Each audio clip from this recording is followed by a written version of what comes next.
Hello everyone, औसत powerful channel में आप सबका वेलकम है। चलिए आज 10 क्लास का मोस्ट इंपॉर्टेंट क्वेश्चन के बारे में डिस्कस करूंगा, जो आपका अक्सर एग्जाम में आते रहता है। जेक बोर्ड का जो फाइनल एग्जाम होता है ना, ये सब क्वेश्चन कुछ क्वेश्चन गिन चुन के क्वेश्चन आपका जेक बोर्ड में आते रहता है। मतलब वो सब क्वेश्चन आपका फाइनल बोर्ड के लिए, फाइनल एग्जाम के लिए सबसे मोस्ट इंपॉर्टेंट है। उनमें से एक क्वेश्चन है आपका एक्सरसाइज 6.2 का क्वेश्चन नंबर 9, जो आपका मोस्ट इंपॉर्टेंट क्वेश्चन है। चलिए इसको पढ़ते हैं, फिर समझते हैं, फिर इसको बनाने की कोशिश करेंगे। ठीक है, यानी ए बी सी डी एक समलम है। देखिए यहाँ पे क्या किया है, ए बी सी डी एक समलम है। समलम का मतलब होती है उसकी दो भुजाएं आपस में क्या होती है, समांतर होती है, उसे क्या कहते हैं, समलम। जैसे ए बी भुजा डी सी भुजा की क्या है, समांतर है, यानी ए बी समांतर डी सी आपका क्वेश्चन में साफ साफ दे दिया है। तथा इसका विकर्ण, यानी ए सी एक ठो विकर्ण है, एक ठो बी डी विकर्ण है। ये दोनों विकर्ण एक दूसरे से परस्पर ओ बिंदु पर क्या कर रही है, प्रतिच्छेद करते हैं। मतलब दोनों ए सी और बी डी विकर्ण आपस में परस्पर ओ बिंदु पर एक दूसरे को क्या कर रहा है, इंटरसेक्ट कर रहा है, यानी काट रही है। तो आपको दर्शाना है, दर्शाइए कि एओ बट्टा बी ओ बराबर सी ओ बट्टा डी ओ, ये दोनों का अनुपात भी आपस में बराबर है बोल के आपको क्या करना पड़ेगा, दिखाना पड़ेगा। यानी आपको दिया है ए बी सी डी क्या है, समलम है। और एक चीज दिया है कि ए बी डी सी के समांतर है। ए बी जो है आपका क्या है, ये डी सी के समांतर है। ये भुजा जो है आपका डी सी भुजा के क्या है, समांतर है। और आपको सिद्ध करना है एओ बट्टा बी ओ बराबर सी ओ बट्टा डी ओ, यानी एओ बट्टा बी ओ बराबर सी ओ बट्टा डी ओ, ये दोनों प्रूव करना है। देखिए जितना क्वेश्चन में दिया है ना, उसके सहायता से हम बना नहीं सकते, इसमें हमको कुछ एक्स्ट्रा काम करना पड़ेगा। जो भी हम अतिरिक्त काम करेंगे, जो भी हम एक्स्ट्रा काम करेंगे उसे रचना के चरणों में लिखेंगे। तो रचना इसमें हम क्या करेंगे, बिंदु ओ से होकर हम क्या कर रहे हैं, ए बी के एक समांतर रेखा खींच रहे हैं। बिंदु ओ से होते हुए हम क्या कर रहे हैं, ए बी के समांतर एक रेखा खींच रहे हैं, जिसका नाम हम ई और एफ दे देते हैं। इसका नाम क्या दे दिए, ई और एफ। तो यहाँ पे आपको साफ साफ लिखना पड़ेगा, बिंदु ओ से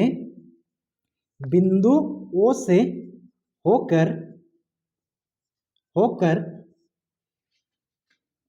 ए बी समांतर ई एफ खींचा गया। ये हम क्या किए, खुद से खींचा गया। ठीक है, ये वाला क्वेश्चन जो है आपका मोस्ट इंपॉर्टेंट क्वेश्चन है। ये आपका 2025 में एकदम।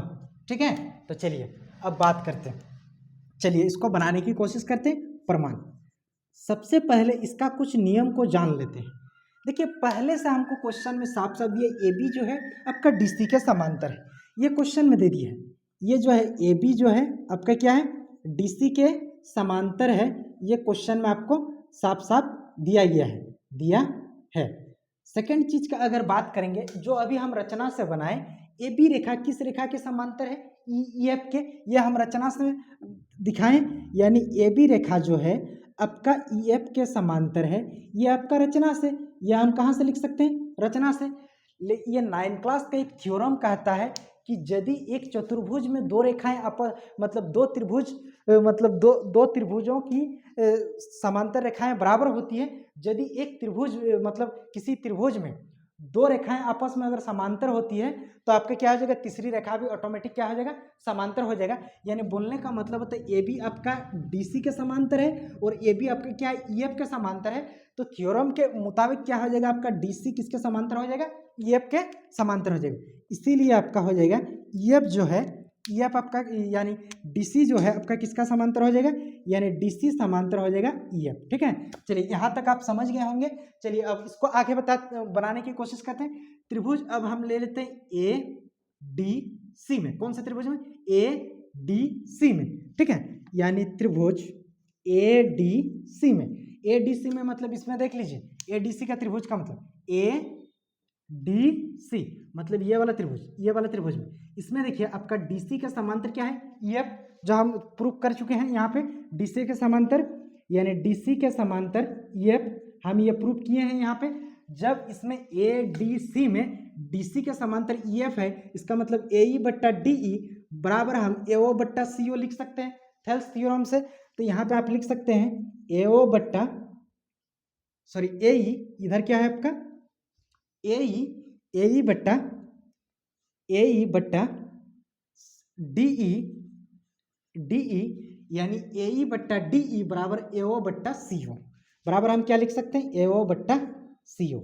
इसको हम समीकरण 1 मान देते हैं और ये किस नियम से, कहाँ से लिख सकते हैं हम, थेल्स परिमेय से। क्योंकि थेल्स परिमेय का क्या कहना है, यदि किसी त्रिभुज में दो रेखाएं आपस में समांतर होती है, यदि दो रेखाएं आपस में समांतर होती है तो उस रेखाओं के द्वारा बना अनुपात भी आपस में क्या होती है, बराबर होती है। ये किसके अनुसार हम लिख सकते हैं, थेल्स थ्योरम के अकॉर्डिंग लिख सकते हैं। इसी प्रकार अगर बात करेंगे तो इसी प्रकार देखिए यहाँ भी एक त्रिभुज बन रहा है ABD। कौन सा त्रिभुज, ABD, मतलब ये वाला त्रिभुज, ये वाला त्रिभुज आप देख रहे हैं ना, कौन वाला त्रिभुज, ये वाला त्रिभुज पे आप ध्यान दीजिए थोड़ा सा, यानी ADB ये वाला त्रिभुज, इसमें आपका क्या है, AB जो है आपका EF का समांतर है। तो यहाँ पे हम लिख सकते हैं कि त्रिभुज ADB में, कौन सा त्रिभुज, ABD में, इसमें आपका क्वेश्चन में साफ साफ दिया है AB जो है आपका समांतर है EF का। ये हम कहाँ से लिख सकते हैं, रचना से हम पहले ही माने हैं, कहाँ से माने हैं, रचना से माने हैं, ठीक है। तो जब ये दोनों आपस में समांतर है, यानी क्या क्या, AB के समांतर EF है, तो इसको भी हम इसे लिख सकते हैं AE बट्टा DE बराबर BO बट्टा DO लिख सकते हैं। यानी इसको हम लिख सकते हैं AO बट्टा, सॉरी इस साइड का पहले लिख लेंगे, इस साइड का, तो ये आपका क्या हो जाएगा AE बट्टा आपके क्या हो जाएगा DE। अगर इधर का बात करेंगे तो देखिए ADB मिले रहे, तो AE बट्टा DE बराबर हम क्या लिख सकते हैं, BO बट्टा DO, यानी BO बट्टा DO। ये आपका किस नियम से लिख सकते हैं, किस नियम से लिख सकते हैं, थेल्स परिमेय से, थेल्स परिमेय से, परिमेय से, ठीक है। और इसको हम क्या करेंगे, समीकरण 2 मान लेंगे। कितना मानेंगे, समीकरण 2। अब आप क्वेश्चन में थोड़ा सा देख लीजिए, ये है आपका समीकरण 1, ये वाला हिस्सा आपका क्या है, समीकरण 1 है, ये वाला हिस्सा आपका क्या है, समीकरण 2 है। तो समीकरण 1 और 2 में अगर आप गौर से देखेंगे, अच्छा से ध्यान से देखेंगे, तो दोनों का लेफ्ट साइड, ये देखिए इसका लेफ्ट साइड AE बट्टा DE और इसका लेफ्ट साइड देखिए AE बट्टा DE, इसका भी लेफ्ट साइड, दोनों का लेफ्ट साइड आपस में क्या है, बराबर है ना। जब दोनों का लेफ्ट साइड आपस में बराबर होती है, तो मतलब दो समीकरण में यदि दोनों का लेफ्ट साइड या फिर राइट साइड, दोनों का यदि लेफ्ट साइड आपस में बराबर होती है तो दोनों का राइट साइड भी आपस में ऑटोमेटिक बराबर होगा, और दोनों का यदि राइट साइड आपस में बराबर होती है तो दोनों का लेफ्ट साइड भी आपस में क्या होगा, बराबर होगा।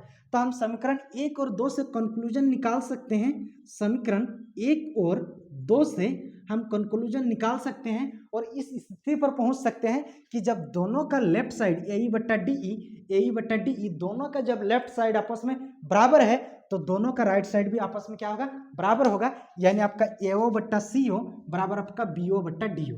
यानी यहाँ पे हम लिख सकते हैं AO बट्टा CO बराबर BO बट्टा DO। अब देखिए आपको तो प्रूफ ये नहीं करना है क्योंकि AO के नीचे क्या है, BO है। अब देखिए ये CO जो है आपका भाग में है, नीचे है, मतलब तो उधर जाएगा तो आपका क्या होगा, गुना होगा, और ये BO जो ऊपर में है ये आपका गुना में है, इधर आएगा तो हम क्या हो जाएगा, आपका भाग हो जाएगा। यानी इसको चेंज कर देंगे तो CO आपका भाग में, उधर जाएगा तो गुना, और BO आपका गुना में, इधर आएगा तो आपका क्या होगा, भाग हो जाएगा। यानी आपका इसको चेंज कर देंगे तो AO बट्टा BO बराबर आपका क्या हो जाएगा, CO बट्टा DO। और क्वेश्चन में आपको फाइनली यही वाला क्वेश्चन आपको, मतलब फाइनली इसी चीज को आपको क्या करना था, प्रूफ करना था। आई होप, हमको लग रहा है कि आप इस क्वेश्चन के आंसर पूरी तरह से समझ गए होंगे। अगर कहीं डाउट है तो आप कमेंट सेक्शन में कमेंट करके बता सकते हैं, हम वहां से आपका डाउट क्लियर करा देंगे, ठीक है। थैंक यू, जय हिंद,